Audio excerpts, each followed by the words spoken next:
को शुरू करते हैं और न्यू टॉपिक का नाम है पोलैरिटी।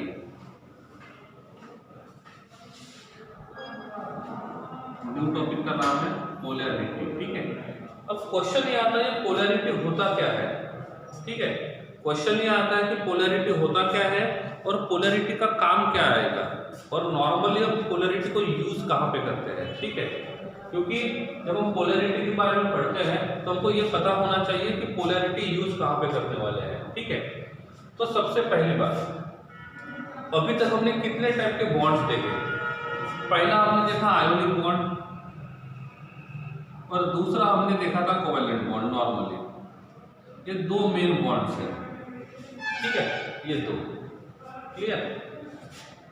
अब होता ऐसे है कि normally ionic bond is form between metal and non metal. Ionic bond is form between metal and non metal. So this bond is formed between metal and non-metal, and normally covalent bond is formed between non-metal and non-metal. तो ये condition है जहां से हम ये देखने का काम करते हैं कि कौन सा बॉन्ड बनेगा। सपोज मैंने बोला है कि here NaCl is there, so in between Na and Cl which bond is there? In between Na and Cl which type of bond will be there? First identify Na is a metal and Cl is a non-metal. It means that here must be a ionic bond. Here must be ionic bond. ठीक है, suppose I am writing here HCl. In this molecule, hydrogen is a non-metal. So hydrogen is act as a non-metal and Cl is also act as a non-metal. Now यहाँ पे जो bond बना है that is in between non-metal and non-metal. So here the bond is present between two atoms will be covalent bond. Did you get my point? अरे समझ रहा है नहीं समझ रहा है? तो हमको ये देखना होगा कि आयोनिक बॉन्ड और कोवैलेंट बॉन्ड क्या होना चाहिए। तो देखने में ऐसा लगता है कि इस HCl का जो बॉन्ड रहेगा ये कंप्लीटली कोवैलेंट है और NaCl के बीच का जो बॉन्ड रहेगा ये कंप्लीटली आयोनिक है। समझ गए? ऐसा हम लोग, अरे हाँ या नहीं समझ रहे हैं ना? हाँ, तो देखने में लगता है कि NaCl के बीच का बॉन्ड कंप्लीटली आयोनिक है और HCl के बीच का बॉन्ड जो रहेगा वो कोवैलेंट रहेगा। लेकिन एक बात है कि किसी भी बॉन्ड को हम देखते हैं, no bond is completely ionic और कोवैलेंट। ठीक है, इसका मतलब कोई भी बॉन्ड 100% आयोनिक नहीं होता है या तो कोई भी बॉन्ड जो रहेगा वो 100% कोवैलेंट नहीं होता है। तो इस आयोनिक बॉन्ड में थोड़ा सा कोवैलेंट कैरेक्टर होता है और इस कोवैलेंट बॉन्ड में थोड़ा सा आयोनिक कैरेक्टर होता है।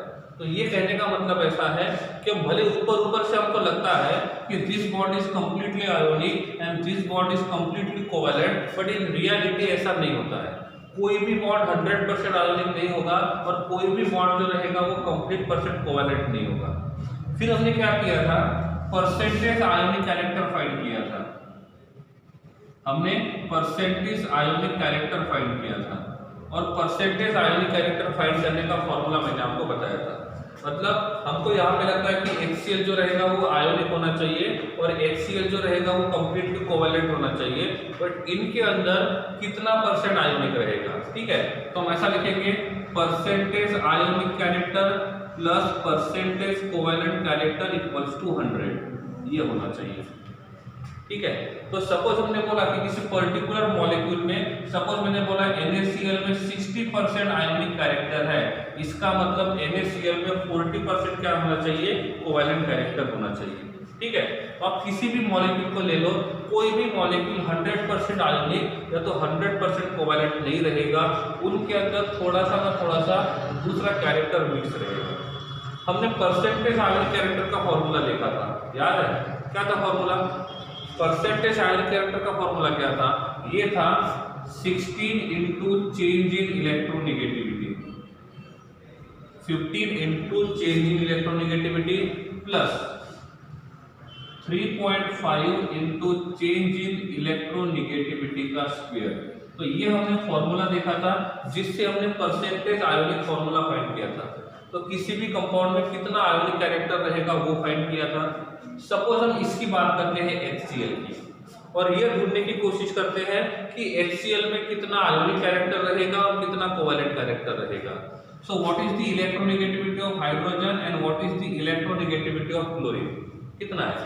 हाइड्रोजन का इलेक्ट्रोनेगेटिविटी कितना है और क्लोरीन का इलेक्ट्रोनेगेटिविटी कितना है? तो hydrogen having electronegativity of 2.1 and chlorine having electronegativity of 3.0। तो दोनों का इलेक्ट्रोनेगेटिविटी हमने यहाँ पे लिख दिया है। अब क्या करना है? चेंज इन इलेक्ट्रोनेगेटिविटी का मतलब होता है इन दोनों के इलेक्ट्रोनेगेटिविटी में कितना डिफरेंस है। डिफरेंस आपको पॉजिटिव में ही लेना है, ऐसा नहीं कि हमने 2.1 माइनस 3.0 किया तो 0.9 माइनस में आया, ऐसा नहीं। आपको चेंज हमेशा पॉजिटिव में ही लिखना है। तो इनके बीच का चेंज कितना रहेगा? तो this is the electronegativity of hydrogen, this is the electronegativity of chlorine. तो दोनों के बीच का डिफरेंस फाइंड करना पड़ेगा। So here delta En stand for change in electronegativity. So what is the value of change in electronegativity here? How much will be change in electronegativity? तो 3.0 minus 2.1, एक दूसरे को माइनस करेंगे तो कितना बचेगा? So that will be 0.9. So change in electronegativity is 0.9. अब क्या करना है?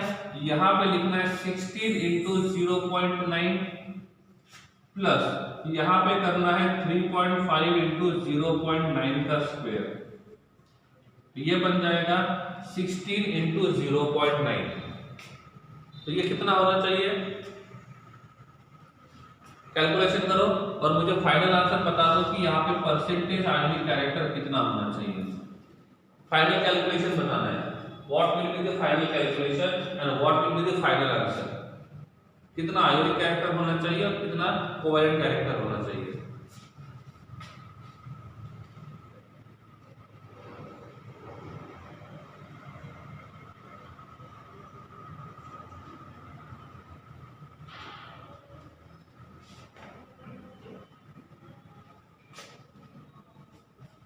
टोटल कैलकुलेशन करना है, होल कैलकुलेशन, पूरा कैलकुलेशन करके बताना है।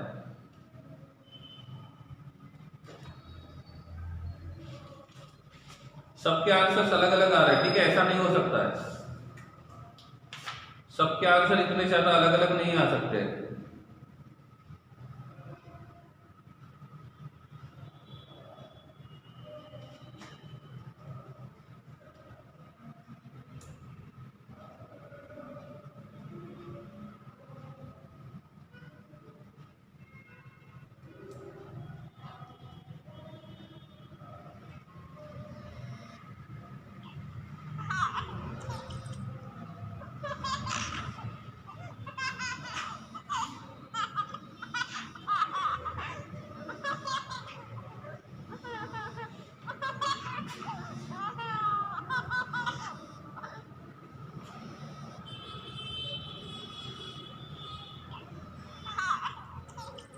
कितना आएगा?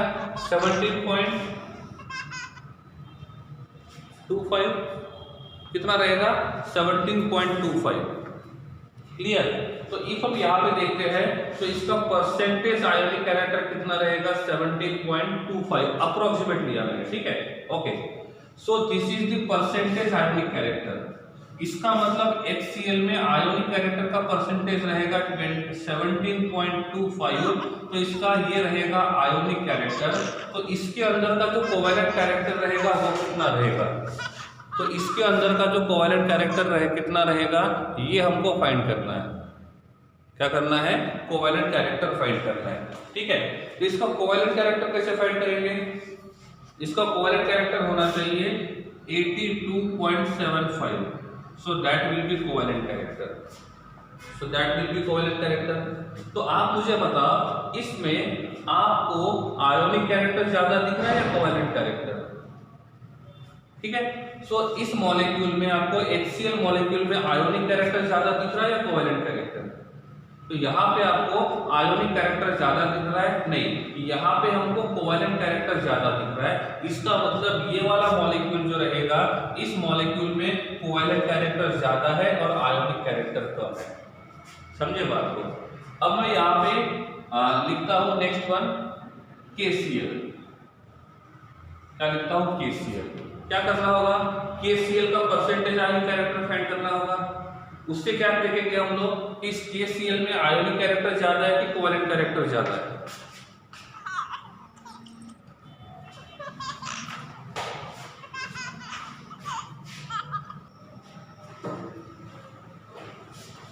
ठीक है, ओके।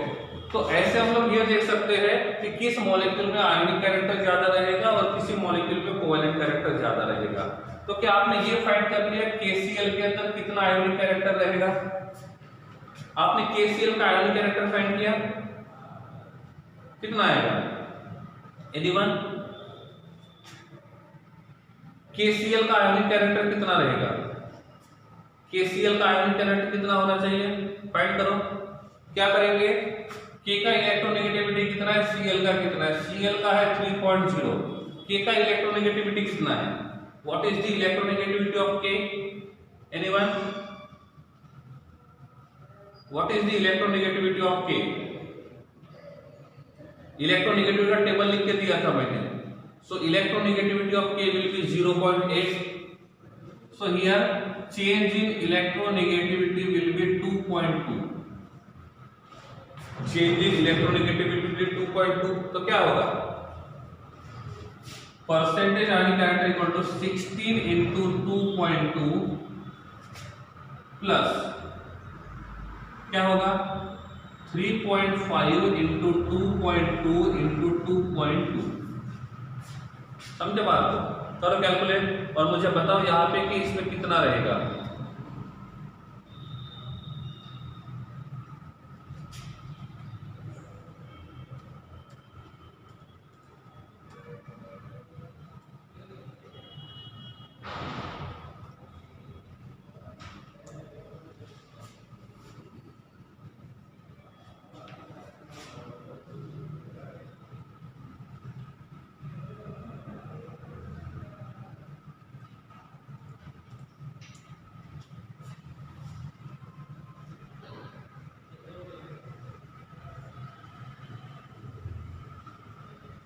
कितना आएगा, कितना आना चाहिए, how much? That will be 50 या 52%। अरे 50 आएगा, 52% आएगा। कैलकुलेट करो प्रॉपरली।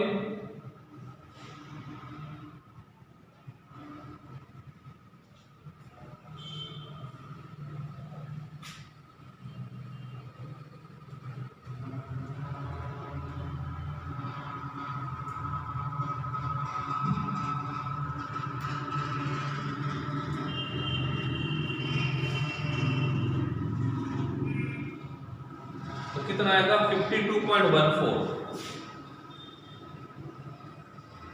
इसका मतलब इस KCl मॉलिक्यूल में किसका कैरेक्टर ज्यादा है, आयोनिक कैरेक्टर ज्यादा है या कोवेलेंट कैरेक्टर ज्यादा है? तो इसमें आयोनिक कैरेक्टर ज्यादा है और कोवेलेंट कैरेक्टर कम है। तो हम यहां से पता लगा सकते हैं कि कौन सा मॉलिक्यूल आयोनिक होगा और कौन सा मॉलिक्यूल कोवेलेंट होगा। तो देखने में ऐसा लगता है कि KCl के बीच का जो बॉन्ड है ये आयोनिक बॉन्ड है। देखने में ऐसा लगता है कि KCl के बीच का जो बॉन्ड रहेगा वो आयोनिक रहेगा, लेकिन ये 100% आयोनिक नहीं है। दिस इज ओनली 52.14% आयोनिक रहेगा और उसके अंदर बाकी का जो कैरेक्टर रहेगा वो कोवेलेंट रहेगा। ठीक है, और इसलिए मैंने फर्स्ट लाइन लिखा हुआ है कि कोई भी बॉन्ड कंप्लीटली आयोनिक नहीं होता है और कोई भी बॉन्ड कंप्लीटली कोवेलेंट नहीं होता है। ठीक है, बात को समझ गए? फर्स्ट लाइन का मतलब बता रहा हूं मैं कि कोई भी बॉन्ड कंप्लीटली आयोनिक नहीं है और कोई भी बॉन्ड कंप्लीटली कोवेलेंट नहीं है। हर आयोनिक बॉन्ड में थोड़ा सा कोवेलेंट कैरेक्टर होता है और हर कोवेलेंट बॉन्ड में थोड़ा सा आयोनिक बॉन्ड होता है। ठीक है, तो ये हमको देखना है। दूसरी बात, अब मैंने बोला यहां पे जो बॉन्ड है वो H और Cl के बीच में है। This is the bond between H and Cl. How many bond is present between H and Cl? तो यहाँ पे H और Cl के बीच में one bond है, and this bond is a covalent bond. Normally हमको क्या दिखता है, ये covalent bond जैसे दिख रहा है या ionic bond जैसे? So this look like a covalent bond. Why covalent bond? Because H is a non-metal and Cl is a non-metal. तो इसलिए ये हमको ये covalent bond के जैसे दिख रहा है. And this covalent bond is due to sharing of electron. इसका मतलब इस बॉन्ड में दो इलेक्ट्रॉन हैं, one electron of hydrogen and one electron of chlorine. So this bond contain two electrons. अब रूल के हिसाब से क्या होना चाहिए? इफ उन्होंने म्यूचुअल शेयरिंग करके बॉन्ड बनाया है तो ये पेयर ऑफ इलेक्ट्रॉन दोनों के बिटवीन होने चाहिए. सही है ना? This is a covalent bond and covalent bond mutual sharing की वजह से बनता है, इक्वल शेयरिंग की वजह से. और इफ ये वाला बॉन्ड इक्वल शेयरिंग की वजह से बना है तो ये पेयर ऑफ इलेक्ट्रॉन दोनों के बीच में होना चाहिए. क्यों? क्योंकि इन दोनों इलेक्ट्रॉन के ऊपर इन दोनों का अधिकार है. तो रूल के हिसाब से ये जो पेयर ऑफ इलेक्ट्रॉन है ये इन दोनों के बीच में होना चाहिए. ठीक है. बट नॉर्मली ऐसा होता है जिस एटम का इलेक्ट्रोनेगेटिविटी ज्यादा होता है, जिस एटम का इलेक्ट्रोनेगेटिविटी ज्यादा होता है वो क्या करता है, इस पेयर ऑफ इलेक्ट्रॉन को अपनी तरफ पुल करता है. किसको पुल? कौन पुल करेगा? जिसका इलेक्ट्रोनेगेटिविटी ज्यादा होगा. तो ये वाला Cl क्या करेगा, इस बॉन्ड को अपनी तरफ पुल करेगा तो ये बन जाएगा H अटैच टू Cl और ये पेयर ऑफ इलेक्ट्रॉन यहाँ चला गया. ठीक है. तो हमारे हिसाब से ये पेयर ऑफ इलेक्ट्रॉन दोनों के बिटवीन होना चाहिए, बट रियलिटी में ऐसा नहीं होगा क्योंकि Cl having more electronegativity than H और इसीलिए ये पेयर ऑफ इलेक्ट्रॉन किसकी तरफ चला गया? Cl की तरफ चला गया. सही है ना? तो इलेक्ट्रॉन पेयर Cl की तरफ क्यों गया? First question, electron pair Cl की तरफ क्यों गया? बिकॉज Cl का इलेक्ट्रोनेगेटिविटी H से ज्यादा है. H having electronegativity of 2.1 and Cl having electronegativity of 3.0. सही है. तो ये इलेक्ट्रॉन का पेयर Cl की तरफ गया है, इसका मतलब Cl जो है वो इलेक्ट्रॉन रीच हो गया है, इलेक्ट्रॉन डिफिशिएंट हो गया. देखो दोनों के बीच में है तो कोई भी इलेक्ट्रॉन रीच नहीं रहेगा, कोई भी इलेक्ट्रॉन डिफिशिएंट नहीं बनेगा. But now electron pair is transferring towards chlorine and that's why Cl become electron rich and H become electron deficient. ठीक है. अब ये बॉन्ड दोनों के दोनों इलेक्ट्रॉन Cl कंप्लीटली लेके नहीं गया, बस उसने अपने साइड में रखा है. तो इस Cl के ऊपर चार्ज रहेगा पार्शियल निगेटिव और इसके ऊपर चार्ज रहेगा पार्शियल पॉजिटिव. पार्शियल का मतलब होता है वो इलेक्ट्रॉन रीच के जैसा नेचर करेगा और पार्शियल का पॉजिटिव का मतलब वो इलेक्ट्रॉन डिफिशिएंट रहेगा. जब ये बॉन्ड कंप्लीटली टूट जाएगा, देखो जब ये बॉन्ड कंप्लीटली टूट जाएगा तो क्या होगा, H के ऊपर चार्ज रहेगा +1 और Cl के ऊपर चार्ज रहेगा -1. H के ऊपर चार्ज रहेगा +1 और Cl के ऊपर रहेगा -1. अब देखो यहाँ पे पार्शियल -1 है, यहाँ पे कंप्लीट -1 है. दोनों का डिफरेंस क्या है? इलेक्ट्रॉन पेयर शिफ्ट हो रहा है हल्का सा, मतलब इनकम्प्लीट शिफ्टिंग हो रहा है तो पार्शियल चार्ज आएगा. ये डेल का मतलब होता है पार्शियल, डेल का मतलब होता है पार्शियल. ठीक है. तो जब इलेक्ट्रॉन हल्का सा पार्शियल शिफ्ट होता है तो उसके ऊपर डेल्टा चार्ज डेल आएगा, मतलब ठीक है. इफ वो कंप्लीटली शिफ्ट होगा तो डायरेक्टली नेगेटिव चार्ज आएगा, वहां पे हम लोग डेल्टा का साइन ले लेंगे. सही है. समझ में आया? तो डेल्टा कब आएगा? जब इलेक्ट्रॉन पार्शियल शिफ्ट हुआ है. और कंप्लीटली कब आएगा? जब इलेक्ट्रॉन कंप्लीटली शिफ्ट होगा तो पार्शियल नहीं आएगा, ओनली चार्ज आएगा. अब मैंने बोला है कि A और B के बीच में बॉन्ड है. कितना बॉन्ड है? 1 बॉन्ड. A और B के बीच में 1 बॉन्ड है. नाउ यहाँ पे जो पेयर ऑफ इलेक्ट्रॉन है, हम ये मान के चलते हैं कि electronegativity of B is greater than A. तो क्या होगा? अब क्या होगा? कौन किसका इलेक्ट्रॉन पेयर लेके जाएगा? कौन किसका इलेक्ट्रॉन लेके जाएगा?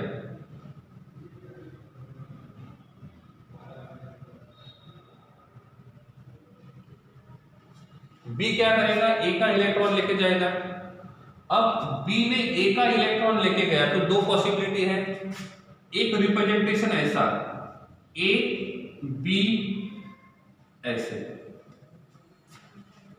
और दूसरा रिप्रेजेंटेशन ऐसा ए प्लस बी, बी के ऊपर -1 और ए के ऊपर +1।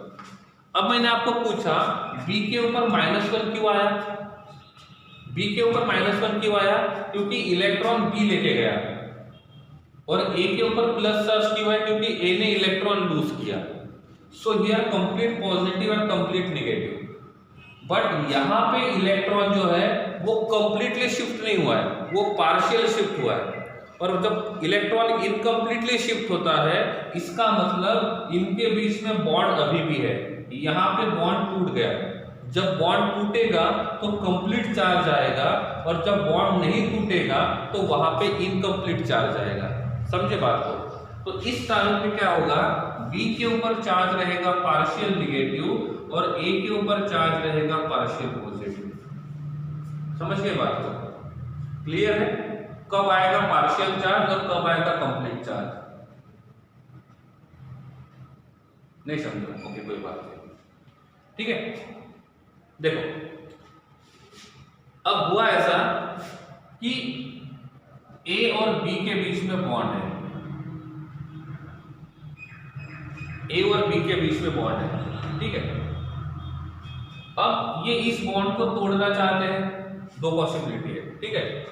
जब हम सिंपल एग्जांपल आपको बताता हूं मैं कि जब आप कोई डेटा ट्रांसफर करते हो, डेटा ट्रांसफर, तो जब आप कोई भी डेटा चाहे लैपटॉप या मोबाइल हो, तो जब डेटा ट्रांसफर करते हो तो क्या होता है, जैसे आपने डेटा ट्रांसफर शुरू किया तो आपको मैसेज दिखता है कि डेटा ट्रांसफर हो रहा है, डेटा ट्रांसफर हो रहा है।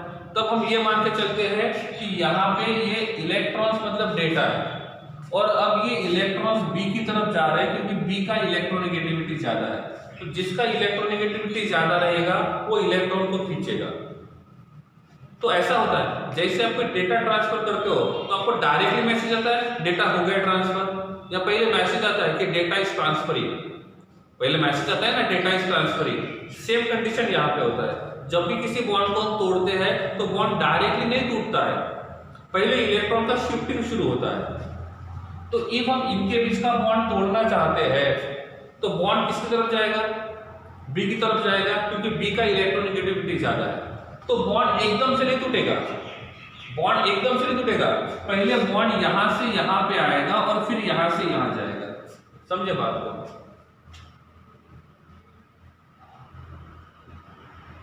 क्लियर?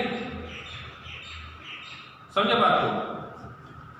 अब डेल्टा क्यों लिखा हमने, क्योंकि डेल्टा का मतलब होता है छोटा चार्ज, डेल्टा का मतलब होता है छोटा चार्ज, सही है ना। अब कोई आपको पैसे ट्रांसफर कर रहा है, पैसे ट्रांसफर कर रहा है, दिख रहा है ट्रांसफर हो रहे, ठीक है। पार्शियल का मतलब छोटा सा, पार्शियल का मतलब कंप्लीट नहीं। देखो किसी ने आपको अमाउंट ट्रांसफर कर रहा है, पैसे ट्रांसफर कर रहा है, जब पैसे ट्रांसफर हो जाएंगे तो आप अमीर बन जाओगे, मतलब आपको थोड़ा अच्छा लगेगा ना कि चलो मेरे पास पैसे आ गए। तो ये मान के चलते हैं कि पैसे ट्रांसफर हो गए मतलब आपके ऊपर नेगेटिव चार्ज आ गया, आप कंप्लीटली रिच बन गए। लेकिन पैसे ट्रांसफर हो रहे हैं ऐसा आपको दिख रहा है, लेकिन आपको ये तो पता है कि ट्रांसफर हो रहे हैं मतलब आएंगे तो मेरी साइड में। तो जब पैसे ट्रांसफर हो रहे हैं उस टाइम पे आप थोड़ा सा आपको अच्छा लगेगा, चलो मेरे तरफ पैसे आ गए। लेकिन कंप्लीट ट्रांसफर होने के बाद आपको लगेगा चलो कंप्लीटली पैसे मेरे पास आ गए। समझ गए बात को?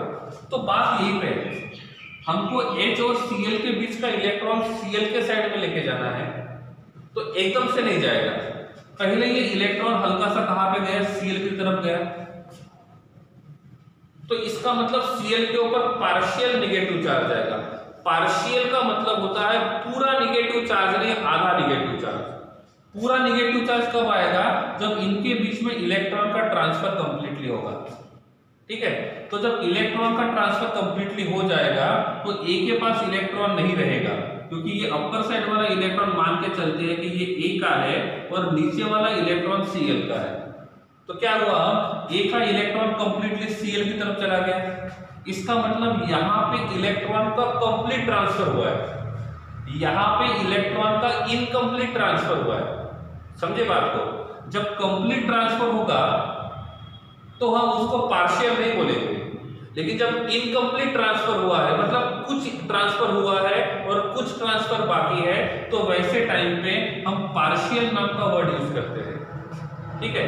और जब डिफरेंस कम होता है, कम वैल्यू के लिए, स्मॉल वैल्यू के लिए डेल्टा यूज करते हैं। किसके लिए? स्मॉल वैल्यू के लिए। तो जब भी वैल्यू छोटा होता है तो हम वहां पे डेल्टा को यूज करेंगे। किसको यूज करेंगे? डेल्टा। और ऐसे जब बड़ा वैल्यू रहेगा, कंप्लीट वैल्यू रहेगा, तो उसको हम लोग डेल्टा नहीं लिखेंगे, हम डायरेक्टली वैल्यू लिखेंगे। समझे बात को?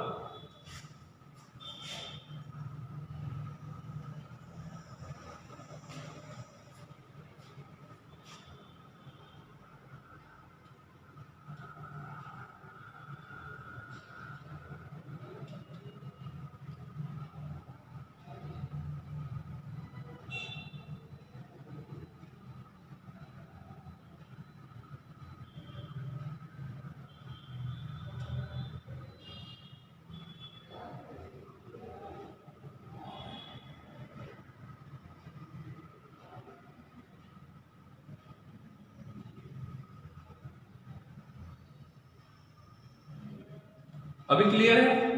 ओके। क्या ये समझ में आ गया कि डेल्टा क्यों लिया हमने? क्या ये क्लियर है हमने डेल्टा क्यों लिया? क्यों लिया? क्योंकि यहाँ पे कंप्लीट ट्रांसफर नहीं हो रहा है, यहाँ पे इनकम्प्लीट ट्रांसफर हो रहा है, पहली बात, ठीक है। दूसरी बात, पार्शियल का मतलब क्या होता है? पार्शियल का मतलब होता है इलेक्ट्रॉन कंप्लीटली ट्रांसफर नहीं हुआ है, इलेक्ट्रॉन इनकम्प्लीटली ट्रांसफर हुआ है। ओके।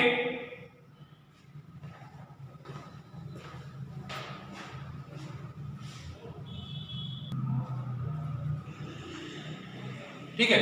तो इस प्रकार से हमने ये देखा कि किस प्रकार से हम पार्शियल चार्ज को देखेंगे कि पार्शियल चार्ज कैसे आता है और किस प्रकार से आता है, ठीक है।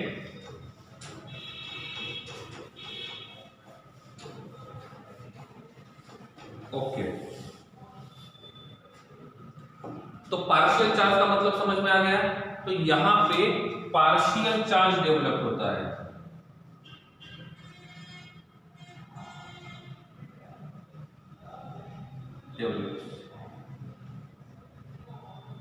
ठीक है। क्या होगा? पार्शियल चार्ज डेवलप होगा। और ये पार्शियल चार्ज इलेक्ट्रॉन ट्रांसफर की वजह से होता है, या तो इलेक्ट्रॉन डेंसिटी बोल देते हैं। ये इलेक्ट्रॉन डेंसिटी का कंसेप्ट कहां पे देखा था? वंडर वॉल में देखा था, ठीक है। तो ये पार्शियल पॉजिटिव चार्ज इसलिए होता है क्योंकि इलेक्ट्रॉन डेंसिटी ट्रांसफर होता है ड्यू टू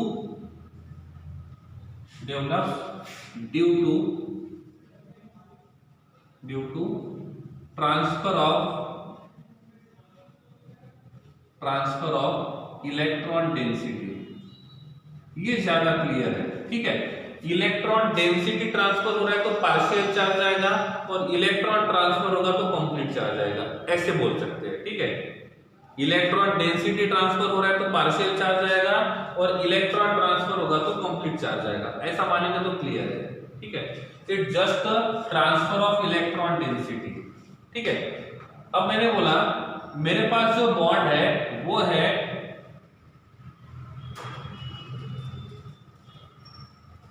H और Br के बीच में, H और Br के बीच में, तो one bond having two electron. तो अब इलेक्ट्रॉन डेंसिटी कहां पे जाएगा? तो दो पॉसिबिलिटी है। पहली बात, H अटैच टू Br, ऐसे करके this is partial negative and this is partial positive, सही है। दूसरी पॉसिबिलिटी क्या है? This will B H plus and this will B Br minus. समझ में आ गया? So this is normal structure. ये वो स्ट्रक्चर है जिसमें इलेक्ट्रॉन डेंसिटी ट्रांसफर हो रहा है, और इलेक्ट्रॉन डेंसिटी ट्रांसफर किस तरफ रहेगा? किस तरफ होगा? उस तरफ होगा जिसका इलेक्ट्रोनेगेटिविटी ज्यादा रहेगा। तो due to transfer of electronegativity towards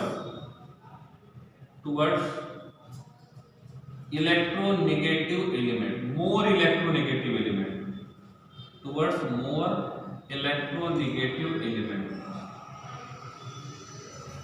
clear है?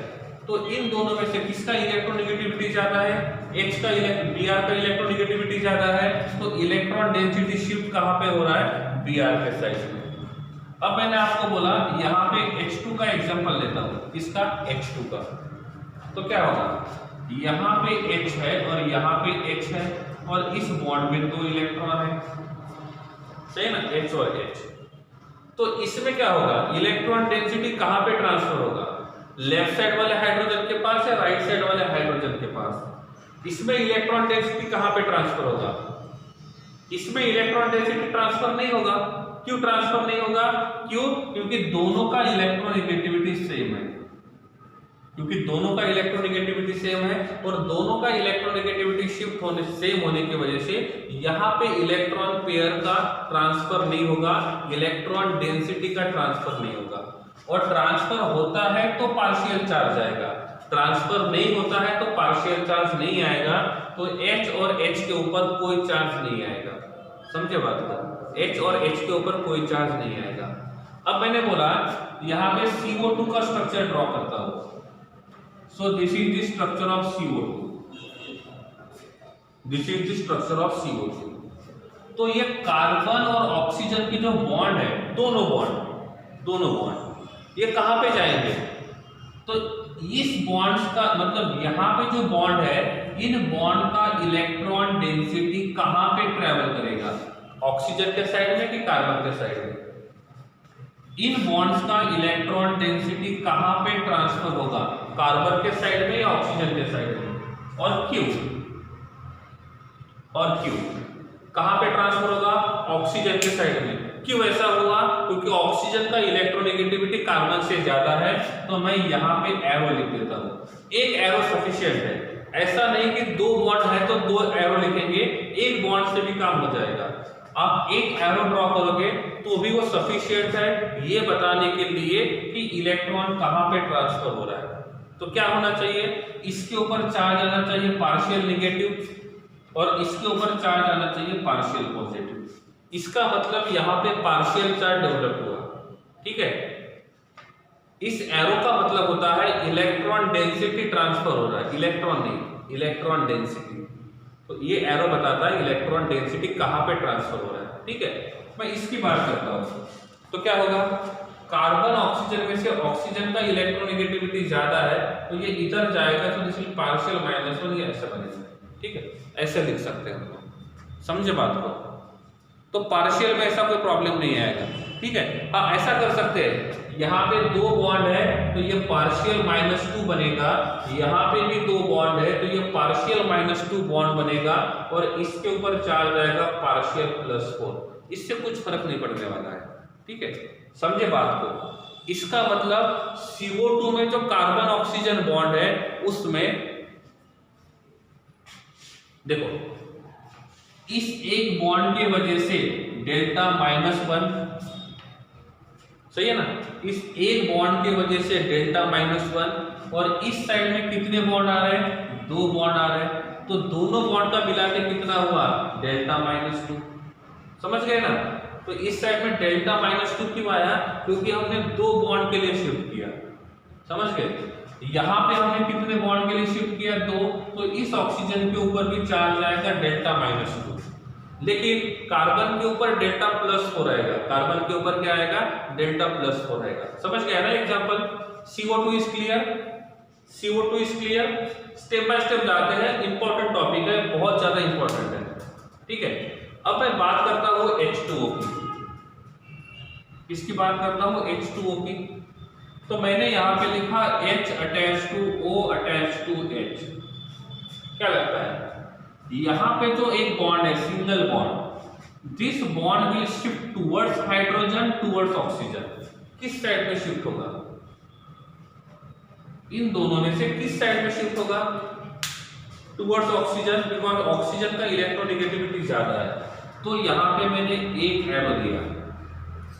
सो ड्यू टू दिस एरो आप ये समझ जाओ कि इलेक्ट्रॉन डेंसिटी कहां पे ट्रेवल कर रही है। सो electron density travelling towards oxygen, so oxygen will gets -1 and hydrogen will gets +1, partial positive partial negative, delta minus और डेल्टा प्लस। यहां तक क्लियर है? अब मैं पूछता हूँ इस बॉन्ड के बारे में, तो इस बॉन्ड में क्या हो रहा है, इस बॉन्ड में क्या हो रहा है, ऑक्सीजन का इलेक्ट्रोनेगेटिविटी ज्यादा है, तो यहाँ पे भी ये ऐसे ही होगा। सो this will B partial +1 and this will B partial -2। Is it clear? ये वाला क्लियर हो गया, H2O क्लियर हो गया? अरे हाँ या नहीं? H2O क्लियर हो गया? इसमें कुछ डाउट्स है? हाँ। अब मैं आपको पूछता हूं अमोनिया के बारे में। पहले कुछ एग्जांपल्स देख लेते हैं ताकि ये वाला कंसेप्ट जो रहेगा वो इजी हो जाएगा। इसको देखते हैं NH3 को, ठीक है। NH3 का स्ट्रक्चर ड्रॉ करेंगे तो क्या होगा, H attach to N attach to H attach to H, lone pair है, ठीक है। फिलहाल लोन पेयर के बारे में नहीं सोचते हैं, फिलहाल बॉन्ड पेयर के बारे में सोचते हैं। क्या होगा, क्या होगा, H और N किसका इलेक्ट्रोनेगेटिविटी ज्यादा है, H एंड N किसका इलेक्ट्रोनेगेटिविटी ज्यादा है, nitrogen. So if electronegativity of nitrogen is more, so electron density will shift towards nitrogen. तो क्या होगा, this will like this one, so this will B partial -1, this will B partial +1। यहाँ पे भी ऐसे ही होगा, bond is shifting here, so this will B partial +1 partial -2, ये इधर जाएगा, so partial -3 and this will B partial +1। अब समझ में आ गया? Now is it clear? Now is it clear? सही है, अमोनिया का एग्जांपल सही है ना? ठीक है। अब लास्ट एग्जांपल लेता हूं मैं, ठीक है, ठीक है। Last example BF3, last example BF3। किसके ऊपर चार्ज आएगा, कितना पार्शियल आएगा और कितना पार्शियल पॉजिटिव कहां पे आएगा और कितना पार्शियल निगेटिव कहां पे आएगा, ठीक है। चलो ये आपके लिए BF3, ठीक है। ये आपको सॉल्व करना है, आंसर मैं आपको बताता हूं तुरंत।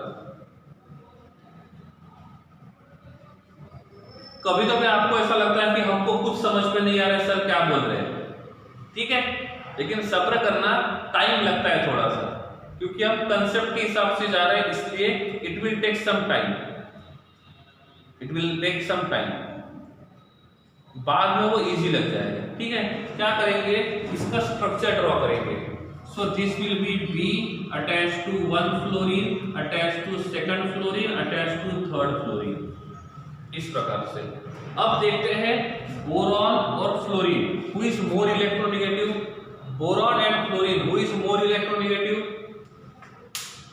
सो fluorine is a more electronegative because fluorine का इलेक्ट्रोनेगेटिविटी सबसे ज्यादा है। So fluorine is a more electronegative and that's why,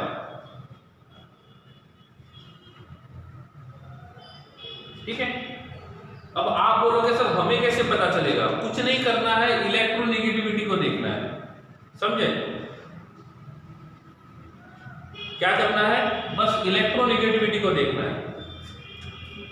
fluorine का इलेक्ट्रोनेगेटिविटी 4.0, फ्लोरीन का इलेक्ट्रोनेगेटिविटी 4.0, बोरॉन का इलेक्ट्रोनेगेटिविटी कितना है, बोरॉन का इलेक्ट्रोनेगेटिविटी, लिथियम बेरिलियम बोरॉन, सो बोरॉन का इलेक्ट्रोनेगेटिविटी 2.0, समझ गए? अब आपके मन में क्वेश्चन होना ही नहीं चाहिए कि ये इलेक्ट्रॉन डेंसिटी कहां पे जाएगी, कहां पे जाएगी, towards more electronegative elements. So boron और फ्लोरीन, बोथ में से fluorine having higher electronegativity compare to boron, so simple सी बात है, electron density will shift towards boron. अब समझा, अब क्लियर है? ये कंफ्यूजन जब होता है कि इलेक्ट्रॉन डेंसिटी कहां पे जाएगा, तो ये देखेंगे इलेक्ट्रोनेगेटिविटी, और जिसका इलेक्ट्रोनेगेटिविटी ज्यादा रहेगा इलेक्ट्रॉन डेंसिटी उसी साइड में जाएगा। मिल गया आपके क्वेश्चन का आंसर? हाँ। तो अब क्या होगा, this electron density goes here, clear, this electron density will goes here and this bond electron density will goes here, सही है। So this will get partial negative, partial negative, partial negative and partial positive +3। अब सही है, अब सही है। Clear है? हाँ, तो ये अब पूरा क्लियर हो गया। ठीक है, चलो लास्ट बोला था लेकिन एक एग्जांपल और दे देता हूं। ठीक है, अब यहां पे लिखता हूं मैं BeCl2। क्या लिखता हूं मैं? BeCl2। कंसेप्ट को समझो, टेक्स्ट बुक में क्या दिया हुआ है बाद में देखेंगे। समझ में आएगा तो टेक्स्ट बुक में पढ़ा हुआ समझ में आएगा। ठीक है, नाउ दिस इज BeCl2। कौन आएगा नेगेटिव वाला, कौन रहेगा पार्शियल पॉजिटिव चार्ज वाला, और क्यों रहेगा? क्यों का आंसर पता रहेगा तो it will be very good for you.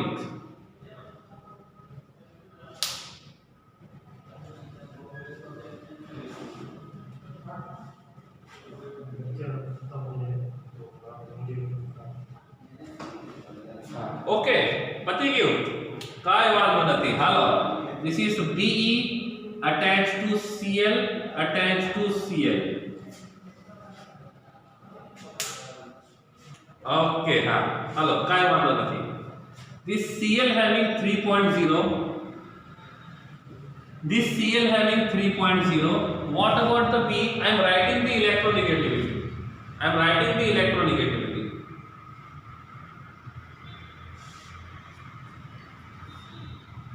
Beryllium having electronegativity of 1.5, so beryllium નું electronegativity છે 1.5। so chlorine and beryllium, इन दोनों में से beryllium is less electronegative and chlorine is more electronegative, and that's why electron density is traveling towards Cl। same here, electron density traveling to Cl, तो क्या होगा? This will B partial plus 2, this will B partial minus, and this will B partial minus. समझा नहीं समझा? सही है ना? तो ऐसे हम कर सकते हैं और ये पता लगाने की कोशिश कर सकते हैं कि कौन किस तरफ जाएगा। Suppose I am writing here 1O attached to Cl, this one.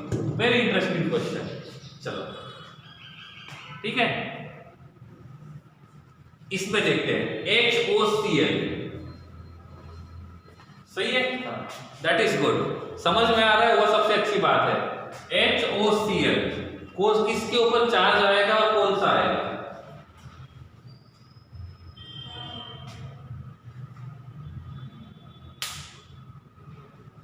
जल्दबाजी नहीं करनी है, ठीक है, सोच समझ के डिसीजन लेना है।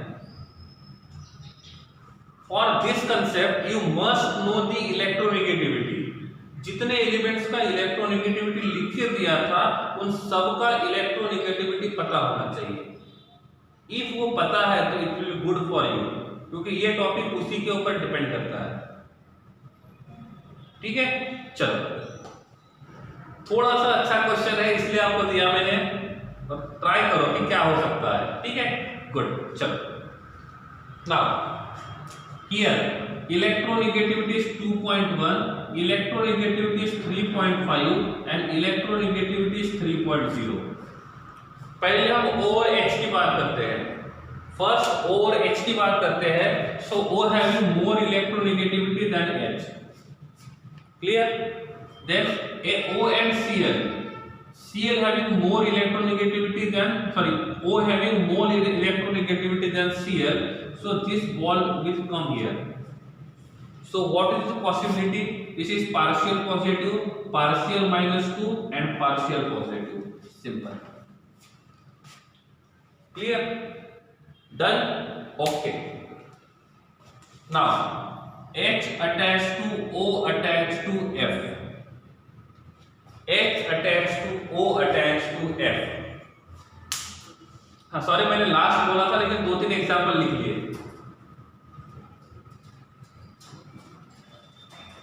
हाँ, तो साइन की तरफ भी ध्यान देना है, ठीक है। हाँ, चलो, नेक्स्ट टाइम गलती नहीं होनी चाहिए, नेक्स्ट टाइम। चलो, दिस वन लास्ट एग्जांपल बोला था लेकिन एग्जांपल लेते जा रहा हूं, ठीक है, कोई बात नहीं। उसके लिए मेन एम होना चाहिए टॉपिक को समझना।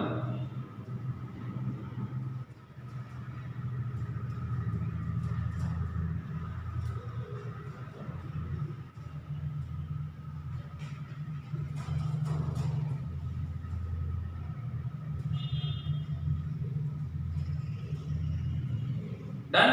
Okay. First write the electronegativity. So this will be 2.1, this will be 3.5 and this will be 4.0. First write the electronegativity, then try to shift the electron density. This bond electron density is traveling towards oxygen and this bond electron density traveling to fluorine. So fluorine is a partial -1, hydrogen is a partial +1. This oxygen having no charge.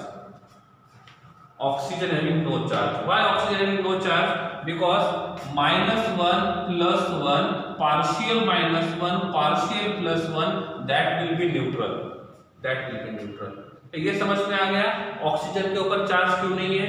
क्यों नहीं है? क्योंकि उसके ऊपर plus और minus दोनों रहेंगे और जिसके ऊपर प्लस माइनस दोनों होते हैं उसको हम बोलते हैं क्या बोलते हैं? न्यूट्रल मॉलिक्यूल बोलेंगे। क्या बोलेंगे? Neutral molecule. ठीक है, यहां तक क्लियर है? ओके। दूसरी बात, तो दीज आर सम एग्जांपल्स जहां से टॉपिक समझने में हेल्प होगा। ठीक है, अब क्वेश्चन ये आता है ये पोलैरिटी क्या है और पोलैरिटी का काम क्या आता है। ठीक है, क्वेश्चन ये आता है ये पोलैरिटी है क्या और पोलैरिटी का काम कहां पे आएगा। ठीक है, तो सबसे पहले हम लोग देखते हैं कि पोलैरिटी जो है ये कोवैलेंट बॉन्ड में पोलैरिटी को मेजर करता है, कोवैलेंट बॉन्ड के लिए काम आता है। ठीक है, और इस पोलैरिटी को यूज करते हैं डायपोल मोमेंट फाइंड करने में। डायपोल मोमेंट क्या फाइंड करने के लिए यूज करते हैं? Dipole moment. ये भी समझ में आ जाएगा धीरे धीरे। ठीक है, डायपोल मोमेंट जो है इसको शो करते हैं म्यू से। किसको शो करेंगे? म्यू से। और म्यू का फॉर्मूला आता है equals to Q into D, where Q stand for charge and D stand for distance. ठीक है, फिलहाल इस फॉर्मूले की तरफ ध्यान नहीं देना है, फिलहाल नहीं देना है, जब मैं आपको बता दूंगा तब ये समझ में आ जाएगा। ठीक है, क्लियर? हाँ, ये डायपोल मोमेंट बताने का काम करता है। क्या बताएगा? Dipole moment. And this dipole moment is a vector quantity. It is a vector quantity. ठीक है, और इसीलिए हम यहाँ पे ये साइन यूज करते हैं। ये साइन ये बताने का काम करता है कि डायरेक्शन कहाँ पे है और जहां पे डायरेक्शन जरूरी होता है उसको हम बोलते हैं वेक्टर क्वांटिटी। तो इनडायरेक्टली हम वहां पे डायपोल मोमेंट को देख रहे हैं। किसको देख रहे हैं? डायपोल मोमेंट को। ये आपको समझ में आएगा धीरे धीरे। ठीक है, अभी जितना समझा है उसमें कंफ्यूज नहीं होना है। जो भी लिखा है हर किसी का मतलब मैं आपको बताऊंगा। ठीक है, आप उसके लिए निश्चिंत हो जाओ। ठीक है, अब डायपोल मोमेंट फाइंड कैसे करते हैं वो बात। ठीक है, तो डायपोल मोमेंट फाइंड करने के लिए हमको चार्ज और डिस्टेंस दोनों देखना है। सपोज मैं यहाँ पे बताता हूँ A और B के बीच का मुझे डायपोल मोमेंट देखना है, तो इसमें ऐसा होगा जितना इनका डिस्टेंस कम रहेगा, जितना इन दोनों के बीच का डिस्टेंस कम रहेगा उतना फोर्स ऑफ अट्रैक्शन ज्यादा रहेगा, और जितना फोर्स ऑफ अट्रैक्शन ज्यादा रहेगा उतना डायपोल मोमेंट ज्यादा रहेगा। ठीक है, जितना इनके ऊपर का चार्ज बढ़ेगा, सपोज यहाँ पे पार्शियल +1 है, यहाँ पे पार्शियल -1 है, यहाँ पे C और D के बीच में D पे पार्शियल -2 है और C के ऊपर पार्शियल +2 है, तो इनमें चार्ज ज्यादा है, इनमें चार्ज कम है। तो जिसमें चार्ज ज्यादा रहेगा उसमें फोर्स ऑफ अट्रैक्शन भी ज्यादा रहेगा। ठीक है, इस फॉर्मूला का कभी भी आपको यूज केमिस्ट्री में तो नहीं आएगा, और डायपोल मोमेंट को फाइंड करते हैं यूनिट से, जिसको बोलते हैं डिबाई। क्या बोलेंगे? डिबाई। तो Debye is a unit of dipole moment. ठीक है, इसकी तरफ ये समझा है तो ठीक है, नहीं समझा है तो कोई बात नहीं है, उसकी तरफ फिलहाल ध्यान नहीं देना है। हाँ, ये जो डायपोल मोमेंट होता है इसमें दो पॉसिबिलिटी है, whether dipole moment will be 0 और dipole moment will be not equals to 0। पहले इसके हिसाब से जाएंगे कि डायपोल मोमेंट 0 रहेगा कि dipole moment not equal to 0 रहेगा। देयर आर टू पॉसिबिलिटीज, कब डायपोल मोमेंट 0 रहेगा और कब डायपोल मोमेंट 0 नहीं रहेगा। जब डायपोल मोमेंट 0 होता है जब डायपोल मोमेंट जीरो होता है तो उस मॉलिक्यूल को बोलते हैं नॉन पोलर मॉलिक्यूल। क्या बोलेंगे? Non polar molecule. और जहां जिसका dipole moment not equal to zero होता है, ठीक है, जिसका dipole moment not equal to zero होता है, इसको बोलते हैं पोलर मॉलिक्यूल। क्या बोलेंगे? पोलर। तो जो पोलरिटी का छोटा सा टॉपिक बाकी था वो हम इससे जाएंगे, समझे? ओके है। अब रही बात इनका मतलब क्या होता है, ठीक है। तो अभी टाइम होते आ रहा है तो अभी हम नहीं बताएंगे, इसको हम लोग नेक्स्ट क्लास में देखेंगे। तो ये वाला जो टॉपिक है इसको हम लोग नेक्स्ट क्लास में कंटिन्यू करेंगे, आपको यहीं तक रुकना है, ठीक है। तो जितना समझा है उतना अच्छे से एक बार देख लेना है, उनमें कुछ डाउट्स है तो पूछना है, ठीक है।